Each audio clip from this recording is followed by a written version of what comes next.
Merci de votre constante fidélité à nos programmes, mesdames et messieurs. Bonsoir et bienvenue dans ce journal. Les rideaux sont tombés sur la campagne digitale de l'Association des femmes épanouies ce samedi 13 décembre 2025 à Bamako.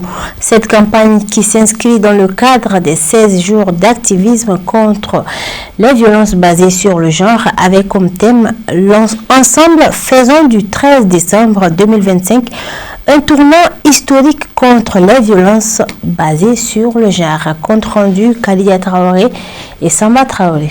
Cette cérémonie de clôture a été l'occasion de réaffirmer l'engagement des femmes épanouies à poursuivre la lutte contre les violences basées sur le genre et à œuvrer pour un avenir où chaque femme malienne pourra vivre libre, digne à l'abri de toute forme de violence. Durant ces 16 jours d'activisme contre les VBG, cette année, vous savez, c'est placé sur l'utilisation des réseaux sociaux, de manière à faire en sorte que nous diffusions chaque jour des messages de sensibilisation, d'information sur les méfaits des violences basées sur le genre. Et nous pensons que nous avons atteint notre objectif parce qu'aujourd'hui, nous avons plus d'une centaine d'associations qui se sont ralliées justement à cette campagne-là.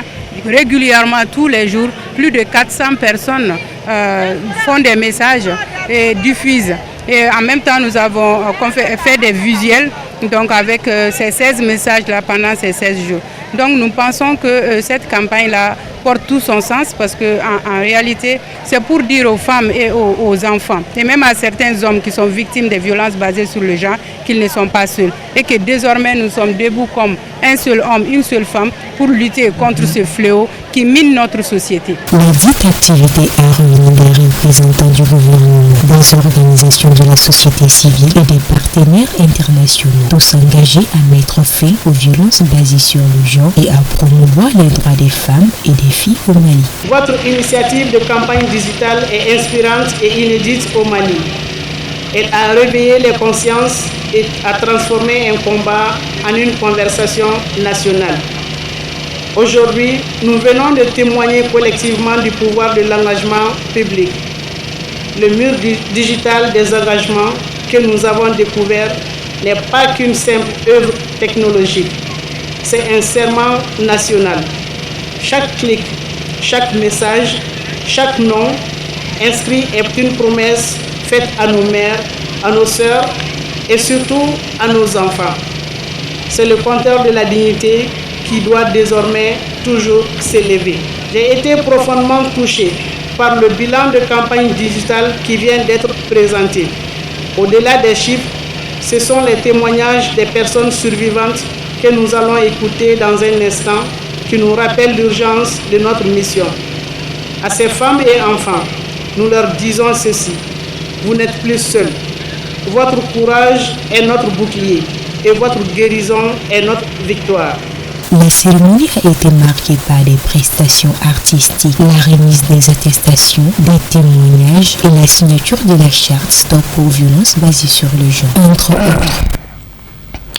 Tenue annuelle des festivités du Maouloud qu'organisent les fidèles musulmans de la mosquée de vendredi de Fadjiguila en collaboration avec le groupement des leaders spirituels musulmans de la commune 1.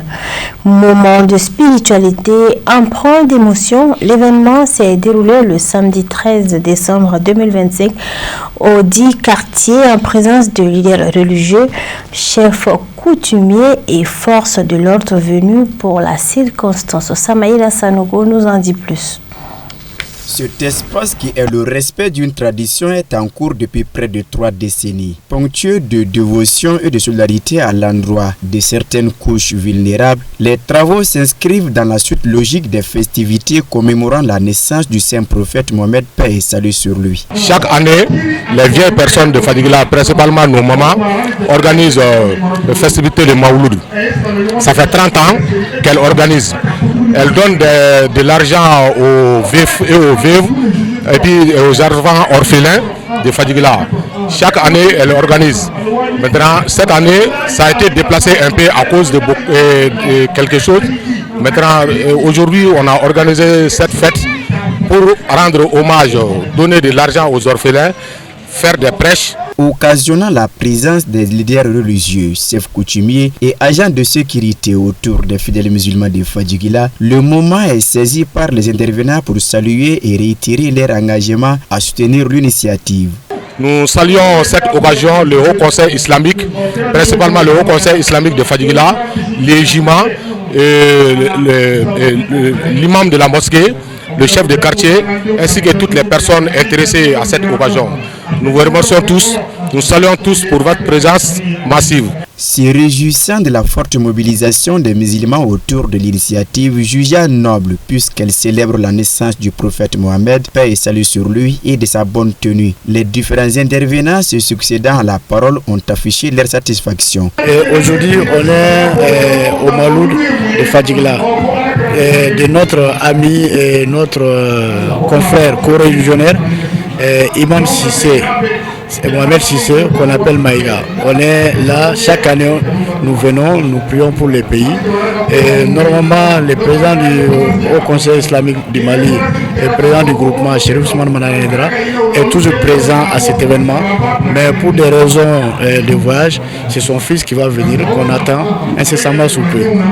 Donc nous prions Dieu qu'il amène la paix dans notre pays et que les difficultés qu'on est en train de juguler soient définitivement consommées. Représentant son père à cette cérémonie de grande spiritualité, à ceux de Chérif Ahmed Tidiane Haïdara, a de vive voix salué les organisateurs pour la persistance. Il a également mis à profit son intervention pour exhorter les organisateurs à pérenniser l'acte. Après des interventions d'usage, un des temps forts de la cérémonie a été la remise des enveloppes symboliques aux orphelins bénéficiaires, soit la somme de 750 000 francs CFA récoltés malgré le contexte difficile du pays. Vivement la prochaine édition.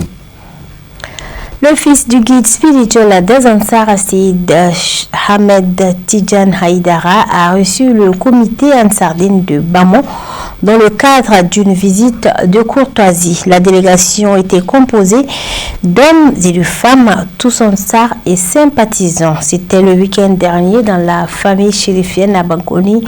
Jacqueline Bougou, Abdul Karim Sako pour le compte rendu. De coutume, les membres Ansar et sympathisants se succèdent au sein de la famille de Seydi Chérif Ousmane Madan Haïdara, guide spirituel des Ansar. Le comité Ansardine de Bamon ne fait pas exception à la matière.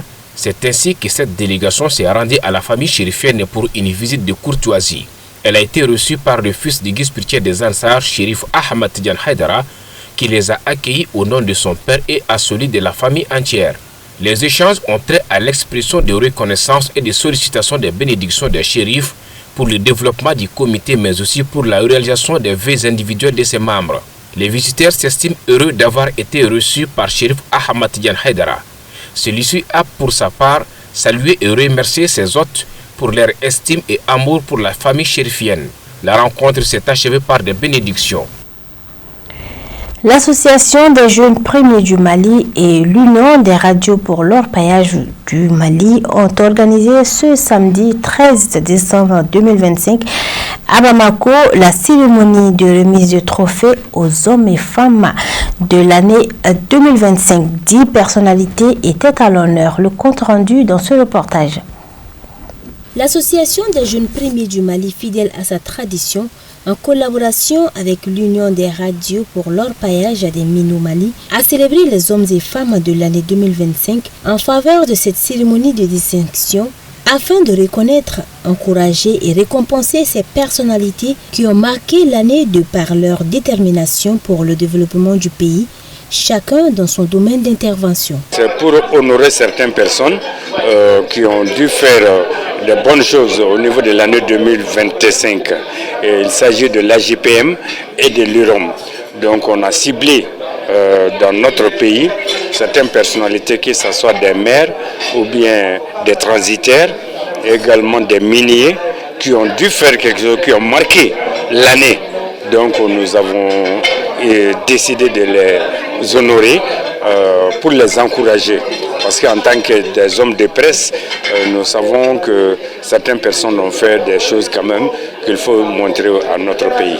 Ils sont 10 au total, les récipiendaires animés de sentiments de fierté, ont salué l'initiative et les initiateurs pour le choix porté sur leur modeste personne. Et pour ce travail noble qui est le journalisme. Je ne m'attendais pas à avoir cette distinction, mais j'ai été même surpris d'être là, de Kenyaba jusqu'à là, parce que je pensais que le travail que j'ai en train d'effectuer dans le cercle de Kenyaba est méconnu. Mais aujourd'hui, j'ai compris que le courage et l'engagement peuvent amener quelqu'un très loin. Faire une distinction, ça veut dire que quelque part, le travail a payé. Et j'en appelle à tous les autres jeunes de ma catégorie, ceux qui sont moins jeunes que moi et ceux qui sont moins vieux que moi, que chacun n'a qu'à puisse travailler dans le sens où un jour il puisse être appelé pour avoir les mêmes distinctions. Je le décerne à mon pays tout entier. Cette cérémonie de distinction de l'AJPM et de l'UROM a été sanctionnée par des prestations artistiques et clôturée par la remise officielle des trophées, l'hymne national et une minute de silence observée à la mémoire de nos braves soldats tombés sur le champ de bataille ont auparavant donné le ton des activités.